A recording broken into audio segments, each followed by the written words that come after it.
quick like and subscribe if you enjoy my content. Antonio's was our place.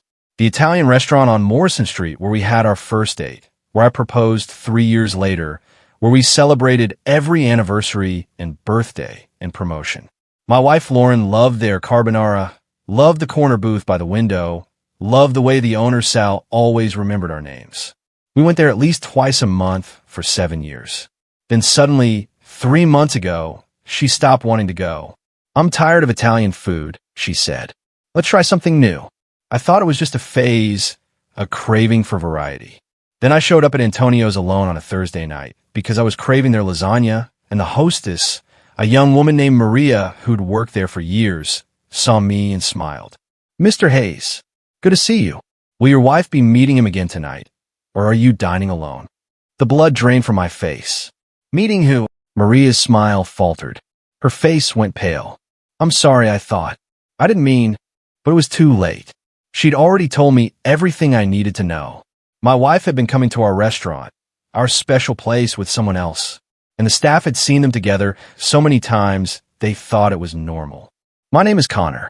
I'm 37 years old, and I work as a software architect for a tech company in Portland, Oregon. I've been married to Lauren for 9 years. We met through mutual friends at a Halloween party, hit it off immediately, and were inseparable from that first night. She was everything I wanted. Smart, funny, ambitious. She worked in real estate, had just gotten her broker's license, and was building a career she was passionate about.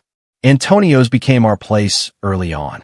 Our first real date, not just drinks with the group, was there. I remember she ordered the carbonara and talked with her hands, gesturing so enthusiastically she nearly knocked over her wine glass twice. Sal came over to check on us, and by the end of the night, he was treating us like family. When I decided to propose, there was no question where it would happen. I arranged everything with Sal. He cleared the corner booth, put roses on the table, had the violinist play her favorite song. She cried when I got down on one knee, said yes before I could finish asking. Sal brought out champagne on the house and toasted our future. Every anniversary after that, we went back. Every birthday, every celebration. It was our tradition, our place. Until 3 months ago, when Lauren suddenly didn't want to go anymore. At first, it seemed innocent enough. "Let's try that new Thai place everyone's talking about," she said when I suggested Antonio's for her birthday in August. "But we always go to Antonio's for birthdays." "I know, but I want to try something different. We can go to Antonio's anytime." So we went to the Thai place. The food was good, but it felt wrong, like breaking a promise to ourselves. 2 weeks later, I suggested Antonio's for date night. "Not tonight," she said. "I've been craving sushi." A month after that, our anniversary. 9 years. I made reservations at Antonio's without asking. Figured she'd appreciate me taking the initiative. I canceled them, she told me the day before. "I booked us a table at that new steakhouse downtown. I think we need to branch out, try new places. We've been going to Antonio's forever. But it's our place." "Exactly. We've been there 100 times. Don't you want to experience something new?" I didn't argue. Didn't want to fight on our anniversary, but it bothered me. Antonio's wasn't just about the food. It was about the memories, the tradition, the connection to our relationship. And now Lauren wanted nothing to do with it. I should have seen it as a red flag. Should have asked more questions. But I was busy with work, busy with life, and I trusted my wife. If she wanted to try new restaurants, fine. It seemed harmless. Then came Thursday, 3 weeks ago. I'd had a brutal day at work. System crash, angry clients, hours of debugging code. By the time I left the office at 8:30, I was exhausted and starving. Lauren was at an evening showing, wouldn't be home until 10. I didn't feel like cooking, didn't want to sit in our empty house. I wanted comfort food. I wanted Antonio's. I drove to Morrison Street, parked in the familiar spot around the corner. The restaurant glowed warm and inviting in the October darkness. I walked in, and Maria, the hostess, looked up from her podium. "Mr. Hayes." She smiled brightly. "Good to see you. Will your wife be meeting him again tonight, or are you dining alone?" The words hit me like a physical blow. I stood there, frozen, trying to process what she'd just said. "I'm sorry, what?" Maria's smile died. Her face went white. I'm sorry, I thought." "You thought what?" "My wife would be meeting who?" Mr. Hayes, I made a mistake. Please, I didn't mean. But I could see it in her eyes. The panic, the realization that she'd said something she shouldn't have. She knew something. Something about my wife. Maria. I kept my voice calm, even though my heart was pounding. How many times has my wife been here without me? I really shouldn't. How many times? She looked around, nervous. The restaurant was busy, people waiting for tables. Can we talk somewhere private? She led me to the back hallway, near the bathrooms where it was quieter. Her hands were shaking. Mr. Hayes, I'm so sorry. I thought you knew. I thought maybe you had an arrangement or something. An arrangement. Your wife has been coming in regularly. Every Tuesday and Thursday evening for the past 2 months. Always with the same man. They sit at the corner booth, the one you two always request. I just assumed. I thought maybe you were separated or had some kind of understanding. My legs felt weak. I leaned against the wall. Describe him. Tall, dark hair, probably late 30s. Well-dressed. They seem very comfortable together. They hold hands across the table, laugh a lot. Last week, Sal saw them kiss. The hallway tilted. Sal knows. Everyone knows Mr. Hayes. The wait staff, the bartender. We thought you knew. That maybe you and Mrs. Hayes had some arrangement. I'm so sorry. I never would have said anything if I'd known. I pushed off the wall. What's his name? Did she make reservations under a name? She uses her first name only. Lauren, table for 2. I don't know his name. What nights did you say? Tuesday and Thursday. Usually arrive around 7. Stay until 9 or 9:30. Today was Thursday. It was 8:45. I looked toward the dining room. Are they here now? Maria's face confirmed it before she spoke. Yes, they're at the corner booth. I started walking toward the dining room. Maria grabbed my arm. Mr. Hayes, maybe you should think about this. Maybe not here, not now. I pulled my arm free, gently but firmly. They made it here. I'm finishing it here. I walked into the dining room. It was crowded, every table full, the warm hum of conversation and clinking glasses. I scanned the room, looking for the corner booth. And there she was. Lauren, my wife of 9 years, sitting in our booth. The booth where I proposed. Wearing a red dress I'd never seen before, her hair done up the way she used to do it for special occasions.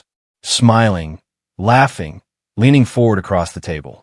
And across from her, holding her hand, was a man I'd never seen before. He was exactly as Maria described. Tall, dark hair, expensive suit. Good-looking in that generic way that probably made him successful in whatever he did. He was saying something that made Lauren laugh, that real genuine laugh I hadn't heard from her in months. They looked happy, comfortable, like a couple celebrating something special. Like we used to look. I walked toward the booth. The noise of the restaurant faded. All I could hear was my heartbeat. All I could see was my wife holding another man's hand in our booth. I stopped at the edge of the table. Lauren saw me first. Her face went through a series of expressions in rapid succession. Confusion, recognition, shock, panic, fear. Connor. Her voice was barely a whisper. The man looked up at me, confused. Can I help you? You can let go of my wife's hand. He dropped it like it was on fire. Looked at Lauren. You're what? Connor. What are you doing here? Lauren found her voice, tried to sound calm. Failed. Having dinner at my favorite restaurant. The one we haven't been to in 3 months. The one you suddenly hate. I looked at the man. I'm Connor Hayes, Lauren's husband. And you are. He stood up, face pale. Look, I didn't know she was married. She told me she was divorced. Did she? I looked at Lauren. That's interesting, since we're very much still married. Legally, financially, supposedly emotionally. Connor, please. Not here. Let's talk at home. Not here. This is our place, Lauren. This is where we had our first date. Where I proposed. Where we celebrated every important moment of our relationship. And you brought him here. To our booth. So yeah, we're doing this here. The nearby tables had gone quiet. People were staring. I didn't care. The man grabbed his jacket. I'm leaving. I didn't sign up for this. What's your name? I asked. That's not. Your name. Derek. Derek Morrison. Well, Derek Morrison, you should know that my wife lied to you. She's not divorced. She's married. Has been for 9 years. Lives in a house with me. Sleeps in a bed with me. Wears a wedding ring. I pointed to Lauren's left hand, where her rings sat exactly where they always did. Those aren't decorative. Derek looked at Lauren with something like disgust. You're unbelievable. He threw money on the table and walked out. Lauren sat there, tears streaming down her face, mascara running. Connor, I can explain. Can you? Because from where I'm standing, you've been having an affair for at least 2 months. Meeting him every Tuesday and Thursday at our restaurant. The place that was supposed to mean something to us. You stopped wanting to come here with me because you were coming here with him. It's not what you think. It's exactly what I think. You're cheating on me, and you're doing it at Antonio's. I laughed, but there was no humor in it. That's almost impressive. The sheer audacity of it. Sal appeared beside me, his face grave. Connor, I'm so sorry. I didn't know what to do. I wanted to tell you, but how long have you known, Sal? 6 weeks, maybe 7. I saw them kiss one night. I thought maybe you two had separated and she'd moved on. I wanted to call you, but I didn't know if it was my place. It's okay, Sal. I know now. I look back at Lauren. I'm going home. You're not. I don't care where you go. Stay with your sister. Stay with Derek if he'll still have you after finding out you're a liar. I don't care.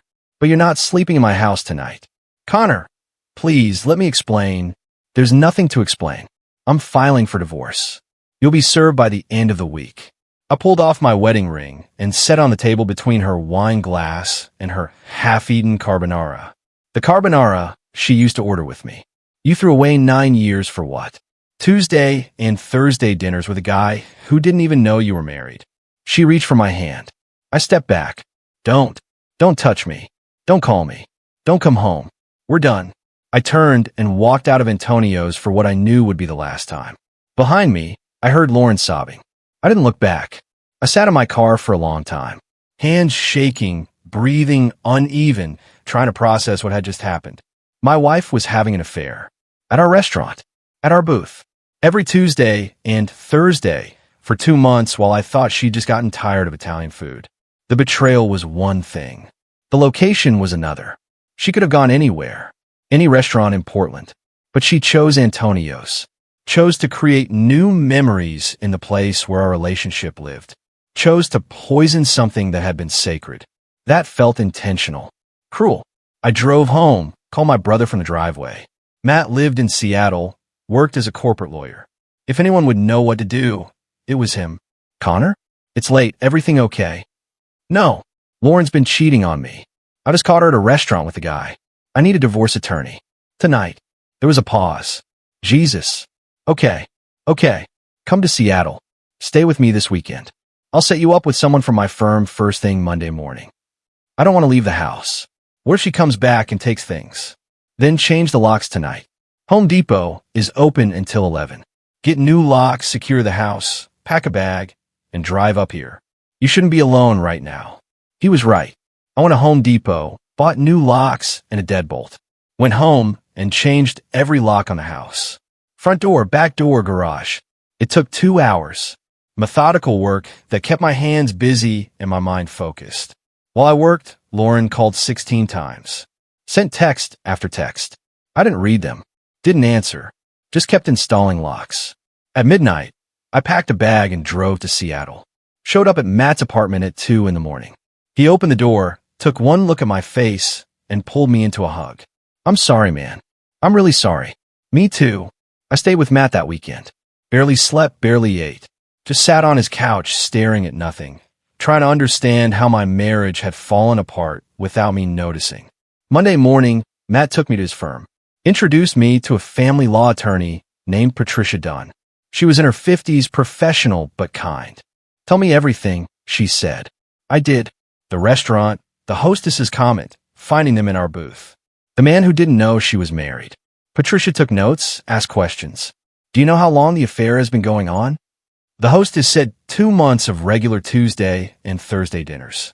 Could be longer. Do you have any documentation? Photos, texts, anything? No. I just found out Thursday night. Okay, here's what we do.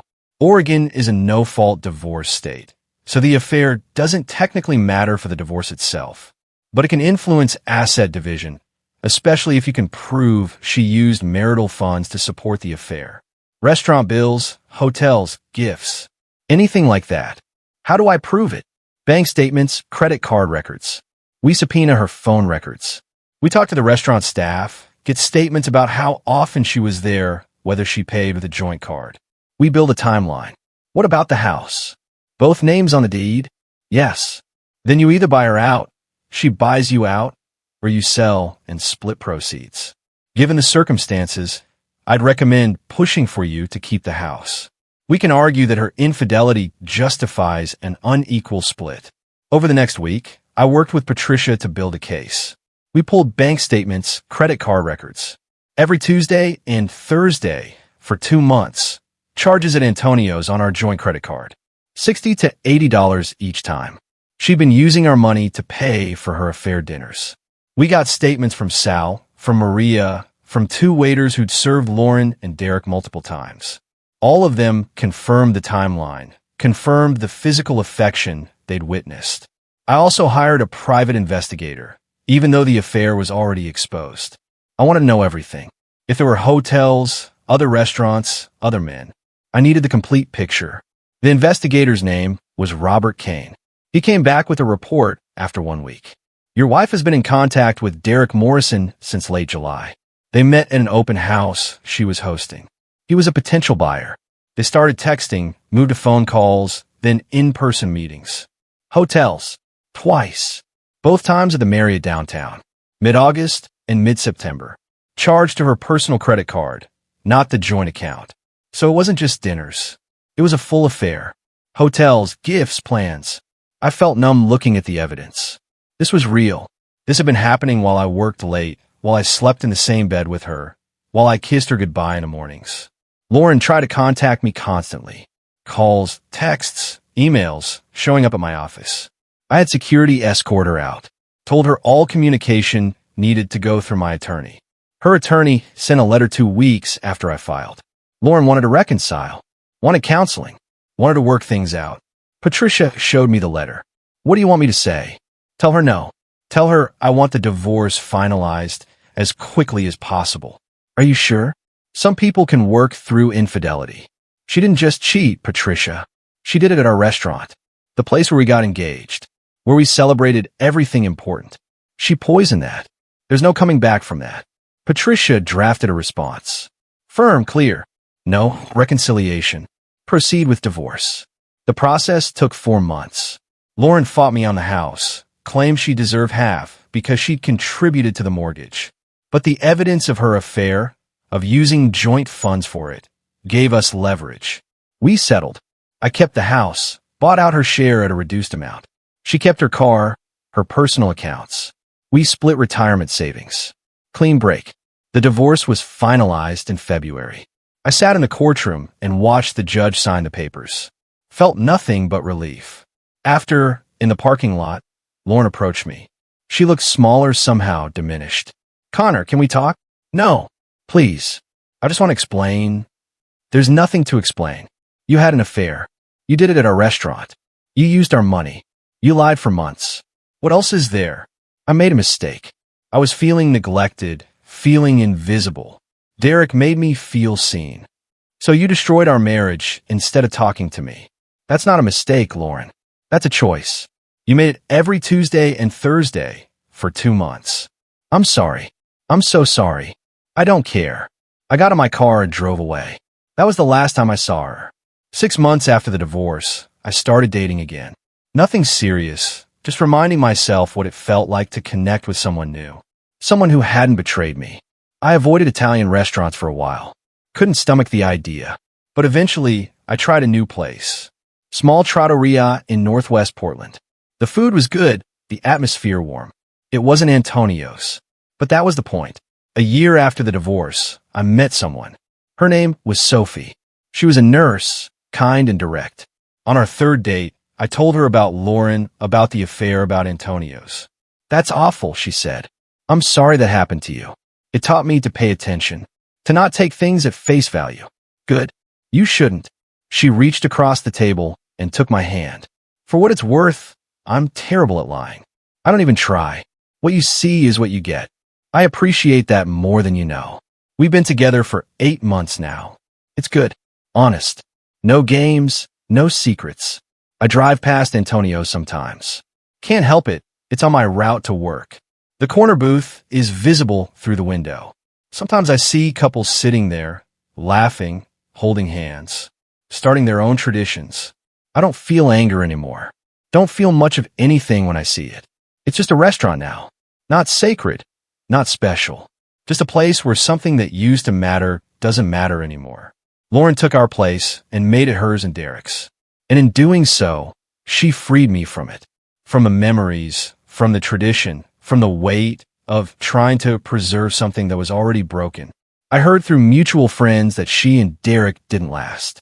He broke up with her after finding out she'd lied about being divorced. Didn't trust her after that. Can't say I blame him. Last I heard, she'd moved to Seattle. New job, fresh start. Good for her. As for me, I'm building new traditions. New favorite places. New memories that aren't tainted by betrayal. Sophie and I have a spot now. A little Thai place in the Pearl District. We go there twice a month, sit at the same table by the window, order the same dishes. The owner knows our names. It's becoming our place. And this time, I'm building it with someone who won't destroy it the moment I'm not looking. Lauren hated Antonio's because she was using it to cheat on me. She couldn't keep going there with me while building an affair there with someone else. The cognitive dissonance must have been overwhelming. So she stopped going with me. Claimed she was tired of Italian food. Claimed she wanted variety. What she really wanted was to keep her affair separate from her marriage. Keep the lies clean and organized. But lies have a way of collapsing. All it took was one hostess making an assumption, asking an innocent question. Will your wife be meeting him again tonight? 5 seconds. That's how long it took for my marriage to end. 5 seconds of truth spoken by someone who thought she was being helpful. I'm grateful to Maria. She didn't mean to expose the affair, but she did. And in doing so, she saved me from wasting more time on someone who'd already checked out. The hostess asked if my wife would be meeting him again tonight. The answer, as it turns out, was no, because I made sure she never met him anywhere again.